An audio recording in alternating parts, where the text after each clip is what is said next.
Isang bagong yugto para sa Philippine National Red Cross o PNRC ang sinimulan matapos formal na maipasa ang isang 300 square meter na lupa na magiging lokasyon ng bago nitong gusali. Nilagdaan nitong Lunes, August 3 ang Deed of Donation sa pagitan ni Jose Lazatin at Roberto Panlilio bilang kinatawan ng donor at ni PNRC Chairman at CEO Richard Gordon at Secretary General Gwendolyn Pang bilang tumanggap ng donasyon. Ayon kay Gino Lazatin Magat, agad na nagpasya ang pamilya Lazatin na magbigay ng lupa matapos nilang malaman na kailangan ng lisanin ng PNRC ang dati nitong tanggapan.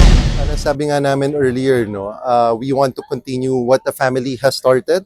So it was started by my grandfather Jess Lazatin, continued by Jaime Lazatin, my uncle, and hopefully the next coming generations should follow also. So we are one with Red Cross Philippines, and we want to make sure that they now have a permanent home here in Eastgate.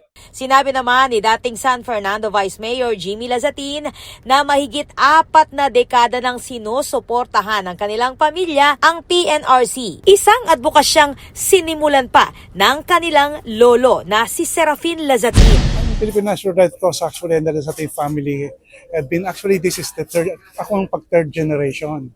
From Serafin Lazatin, Jesus Lazatin, and then me. So talaga malapit sa puso ng mga Lazatin family ang Red Cross. We've been helping Red Cross for generations and generations.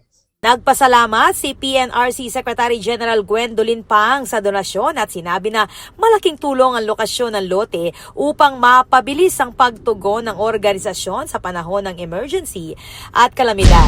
Well, the location is very important kasi syempre yung mga mangailangan ng tulong, kailangan din natin maging accessible sa kanila. So this location is very central, nasa gitna po ng San Fernando. Napakaganda ng ambience, napakaganda ng location.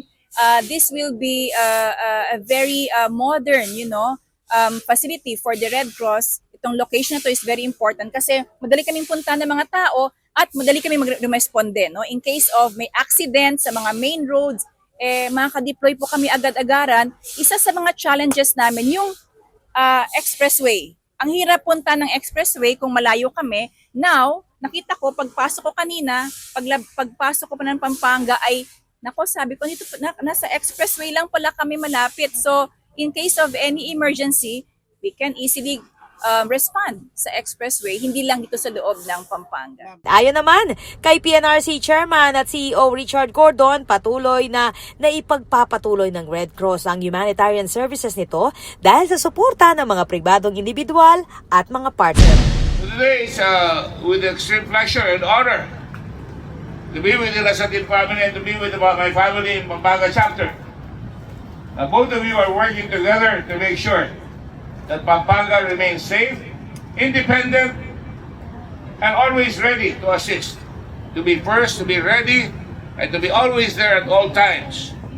At tayo ay kumpleto, napapalaki natin pare-pareho ang pagtatrabaho para makapagligtas ng tao. Itatayo ang lote sa isang 3 palapag na gusali. Ang 10 million pesos na pondo para sa construction ay donasyon naman ni Engineer Peter Nepo Museno at ng Han Foundation.